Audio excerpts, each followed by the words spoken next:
Folks, welcome back to part 2 of our podcast, episode 40 today. It is our cruise through 2020.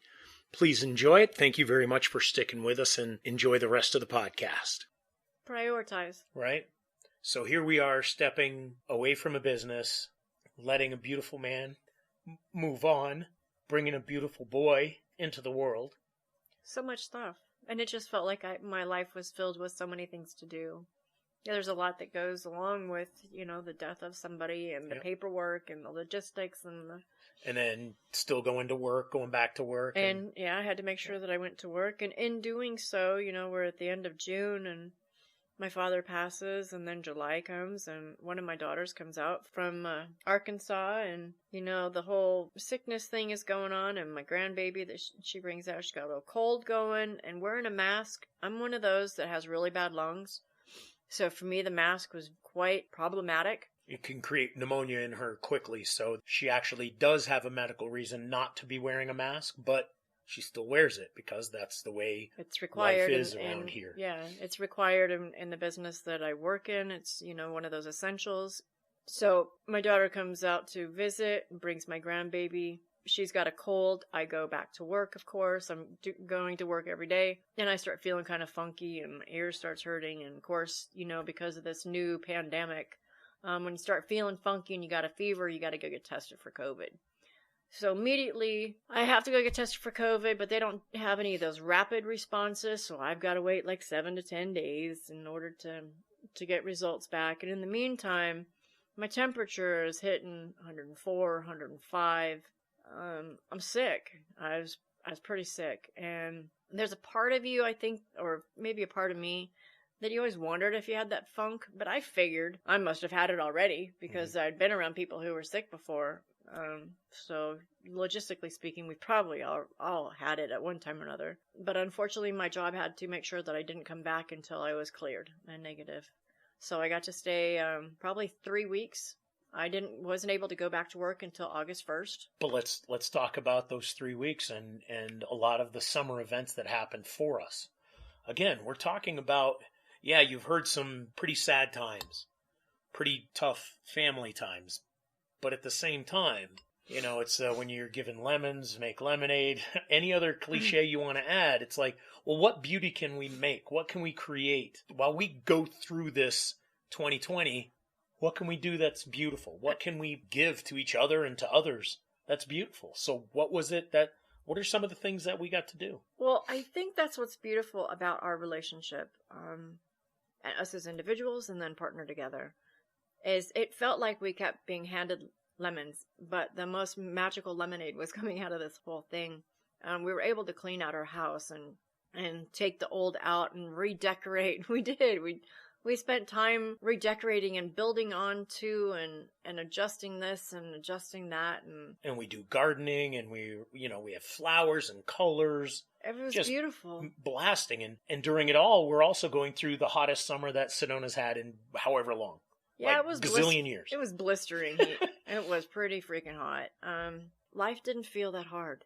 I have to tell you, with everything that was going on and the frustrations even, and I was quarantined for a few weeks, so even with such, it was like, for me, I am a control freak, and for me, being at home is one of those things that I've never been able to do well. Yeah. I've always needed to be on the go and out doing something, and I quite frankly was fine staying home. And Bear and I do what we do. We do Star Wars. Yeah. We do God movies. Lots of God, lots of Star Wars, lots of... talking to God and our music. The God music for us is really important. We have a very good bond together, and independently we have our own special things that we do individually. Yeah. Life, I gotta tell you, in such an upheaval of a year, it didn't feel that hard. Yeah. So getting into, July, I went through that. I got a phone call a couple of weeks into this whole COVID thing when I was waiting for my results to come back. And even when I got my results back and they came back negative, unfortunately, I still had pneumonia. So I wasn't able to go back just because I had negative results. Right. I had to wait an extra week before I could go back. in the midst of this whole thing, my bosses actually called me and they said, we got this idea. What do you think?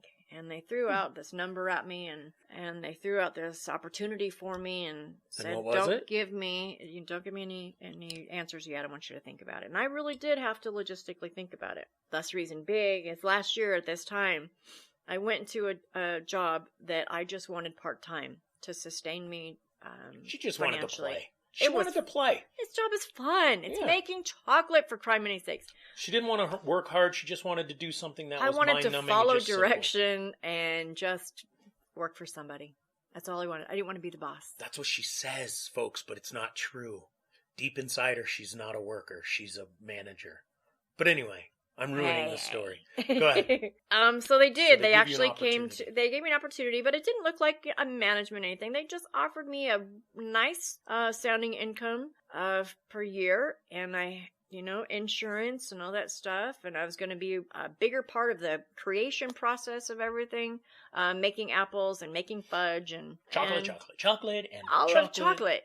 And I was actually getting pretty good at it. And I was like, I don't know if I can handle it. Physically, I don't know if I can lift the pot or do the kettle and da-da-da-da. And they kept coming at things with me as, we'll work with you.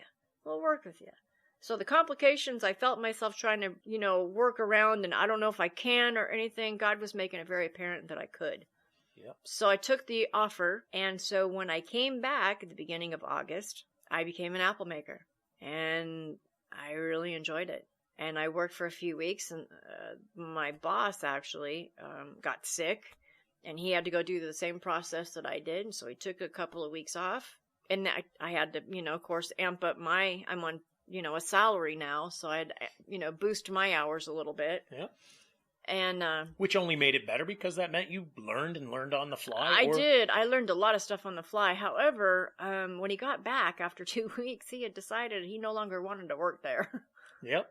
And I was approached with another situation, and the opportunity came at me again to where they offered me a management position, and not to be assistant manager, but to run their shop, and offered me more money and an offer you couldn't refuse, eh? I could have refused it. I could have. It wouldn't have made any sense. But what's the point? Because the same joy that I found in Segways with greeting people and bringing smiles to people's faces, I was actually allowed to bring it there.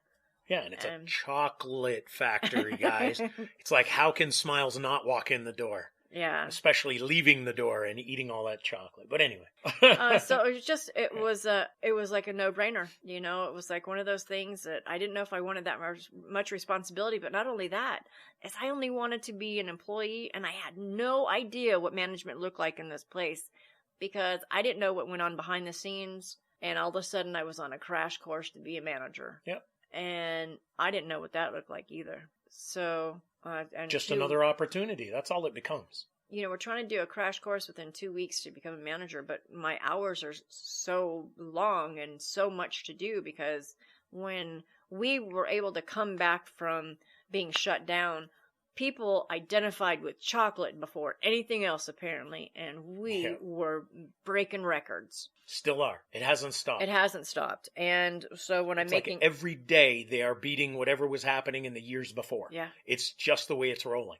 It's incredible. And the fact is we used to have bus tours that came into this place, and we had amazing amounts of people. And we no longer have bus tours coming in, and we're quadrupling what's happening for productivity. So for me, it's really exciting, learning on the fly. And fall comes to an end, another falling away. Falling away. You being an employee has fallen away, as I predicted. And here comes the holidays creeping in, and we're already now looking towards this weird year called 2021. And what the heck is that going to bring? We have no idea. We're not going to get into our plans for that yet, or our ideas for it, because I'm going to actually talk a little bit about what went on with me for that same kind of year. Obviously, I went through a lot of the things with Laura Lee that she just mentioned, and the emotional ups and downs, but that is directly her family, not directly mine. For me, the only kind of major things that were going on was physical. And for me, that was very important. Starting the year with a back pain that wouldn't impede my hiking, but it certainly would impede everything else I did, which was weird, because if I threw a backpack on, my back felt great. But if I didn't have a backpack on and I was standing in a grocery store for 20 minutes, my back started hurting. Or if I went to any cement floor to stand in a line, it wasn't good for me. Yeah. So I started recognizing something going on. And this was before I got hit by the car. So the whole Segway thing was, I had already told her, I think back in like December of 2019, yeah, I'm not going to do this much more. I'm going to whittle it down. I need to have my hikes. I got to have my hikes because I was foreseeing a physical decline. And it's important to me to get up on those rocks and to be hiking. So as the tours come in, it's like, yeah, I got a tour. And at the end of two tours, I'm like going, geez, I physically hurt. And this is not a good place to hurt for a hiker. So I made sure I had my hike time and get my time in. And then sure enough, June comes, I get hit by a car and my back is screwed up. My meniscus, I got a torn meniscus in my left knee. And I'm thinking, all right, that's it. I'm done. I'm done. I won't be able to be doing the hikes that I used to. And so I had to go through a lot of emotional ups and downs for that. And to try and figure out, am I going to be around? Is that actually something that's gonna happen? Or was this all of these signs, the signs of the time for me? You know. And explain what that means really, because a lot of these people don't understand. For a lot of folks, people think that you have to be in a very sad place in order to decide that you just want to go home. Right. Okay.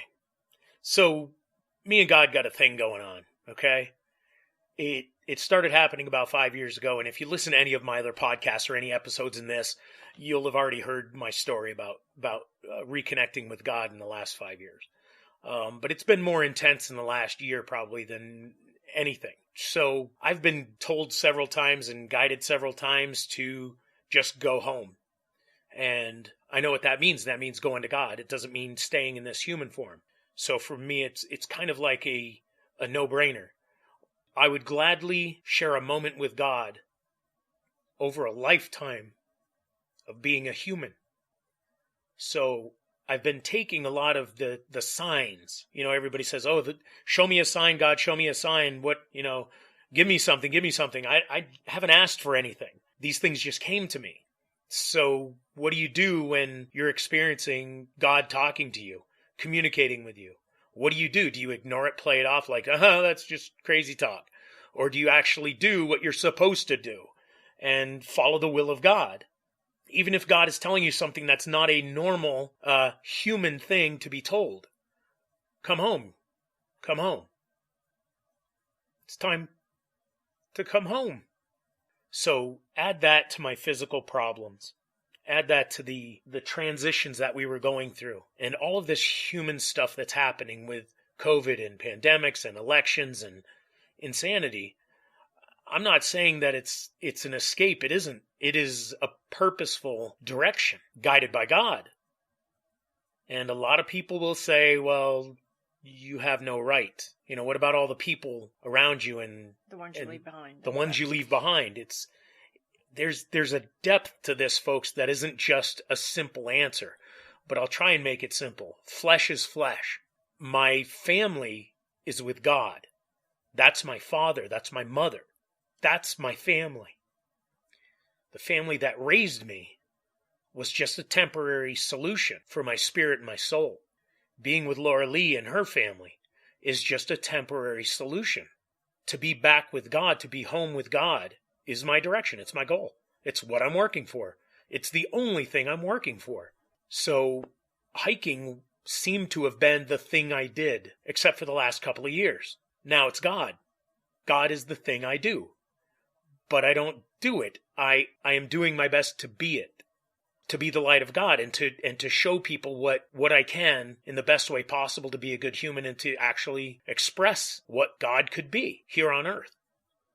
And being told to come home by not only God, but by Jesus and by a lot of spirits, and my mother coming back in several instances coming back. She passed away a long time ago. So it was an interesting kind of time for me as well. So I had to evaluate what was happening to me physically and the transition of maybe not doing the hiking like I used to.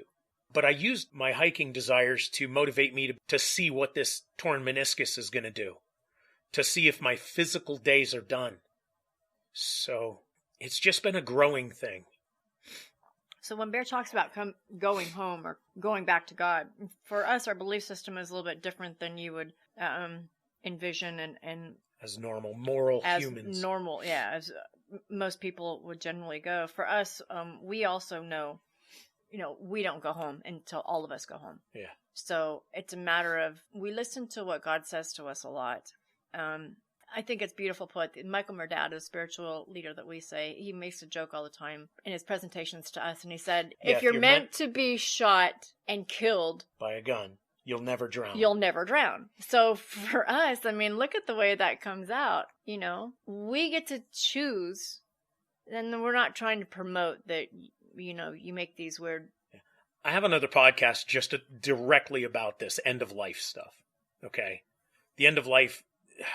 For most of us, wouldn't you want to go home on an upbeat note? Wouldn't you want to go home when you wanted to go home? When you want to go home? Wouldn't you want to go home when you knew it was time and not by some machine keeping you alive? Not by some situation that puts you in more pain, misery, or agony, or negativity. Accidents happen. But if you have the choice, yeah, this is a tough one. It's a tough one for anyone to understand or to hear. But it's something that both Laura Lee and I have talked. We're not promoting end-of-life choices. That's, I think, mostly what I'm trying to say. Is we're not trying to promote end of life. We're just trying to say... We're expressing what our feelings are and our thoughts. That's what it's all about in this podcast. For us, we have a little bit deeper feelings on subjects that maybe people won't understand. And we're okay with that.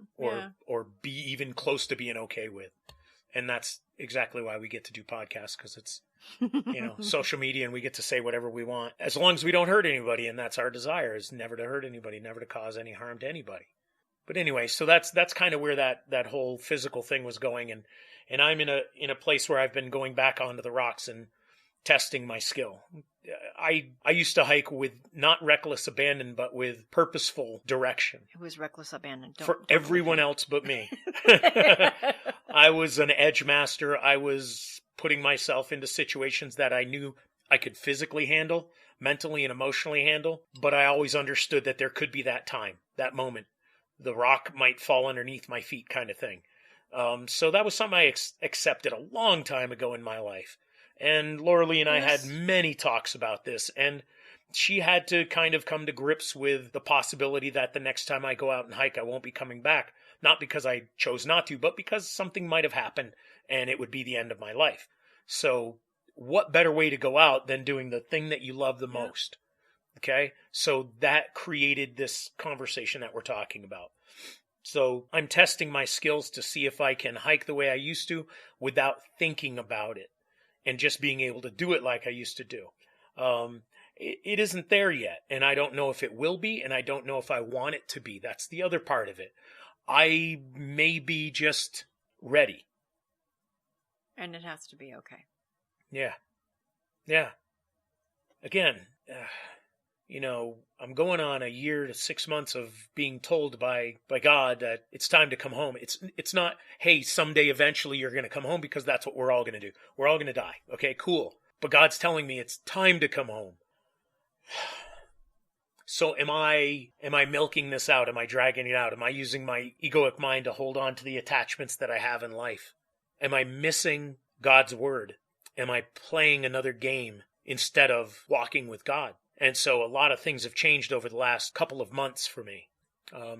I'm doing things differently. I'm doing God walks instead of hikes as well, where I just go out and I just me and God walk and talk and figure it out. So this is my new me.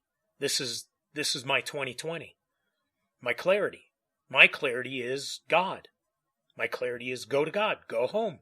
My clarity is do everything I can to show people God, do everything I can to represent the essence of God, the love, the peace, the silliness, the joy, the happiness. And when the time is right, then I make the journey home. And I'm kind of hoping I get to choose.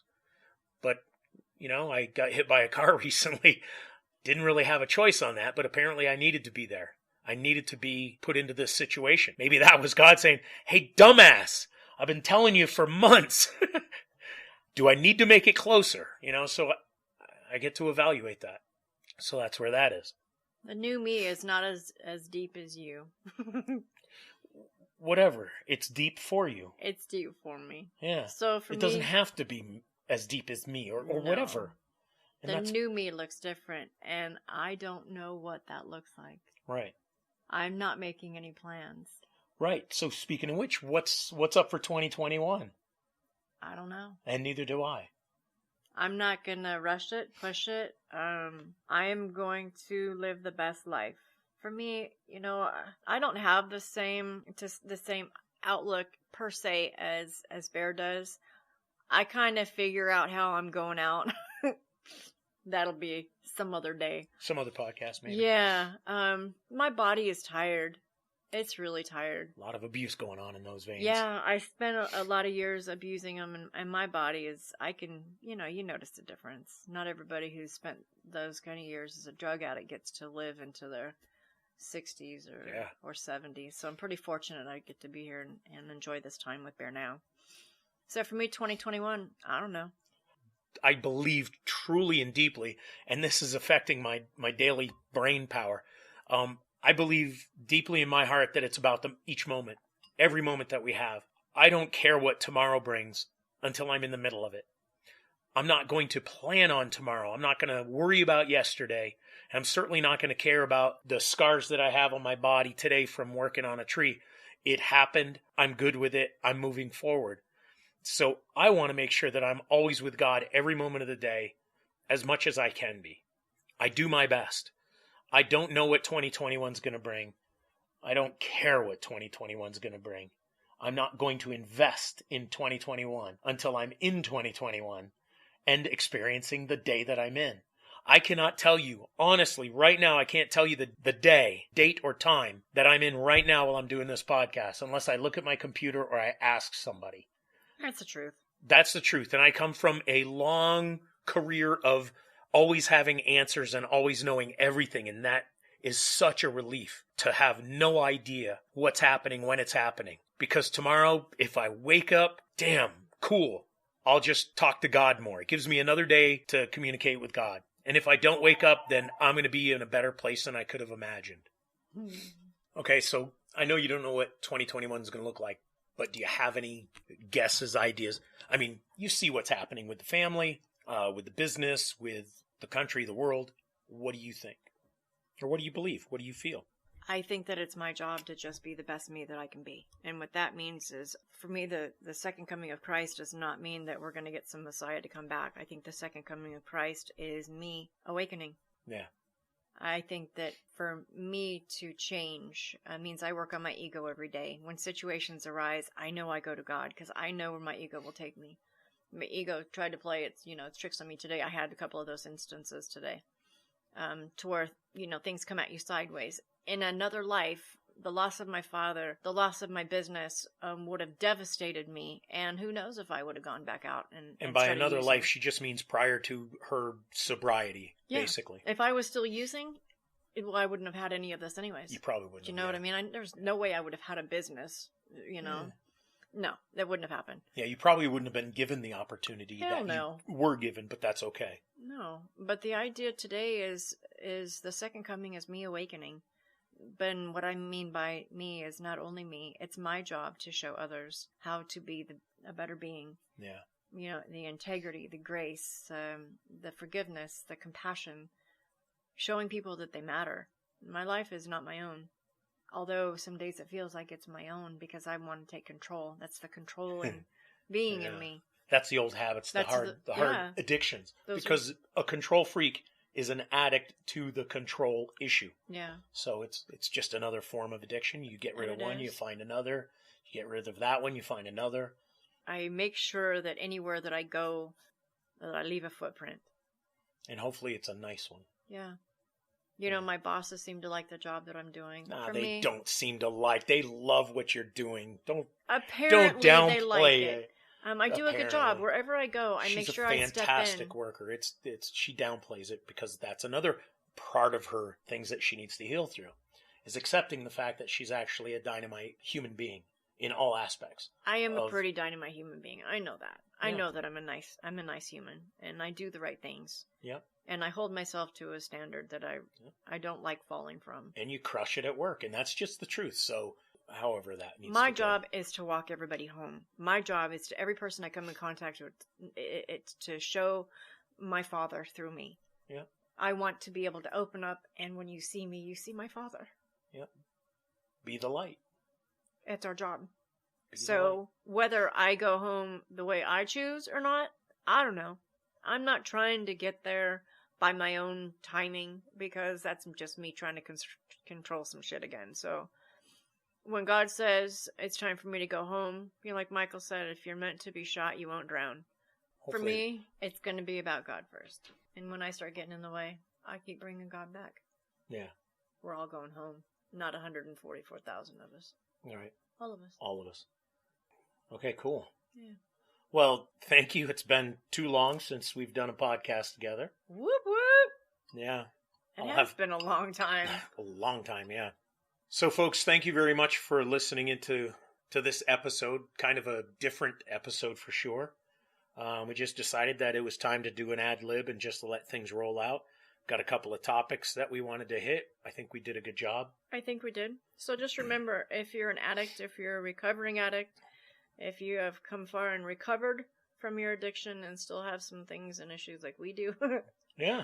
It's a never-ending battle. This humanity that we have is... This is the ego addiction. It don't work that way, man.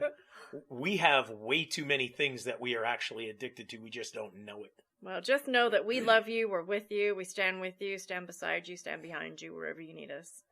That's what these things that we talk about are all about, is no matter where you come from and no matter where you've been, this pandemic has definitely been an eye-opening experience. But for us, me and mine, we will serve the living Lord. We will not go back to the addiction. And the ones that we find that are not drug-related, we will work on those and make God the priority. Absolutely. So, folks, thank you very much. Thank you for listening in this long, because I know it's probably one of the longest ones we've had. But thank you very much for everything. Be at peace if you can. Keep God with you. We're with you. We love you. Thank you so very much. God bless you all, and we'll talk to you again soon.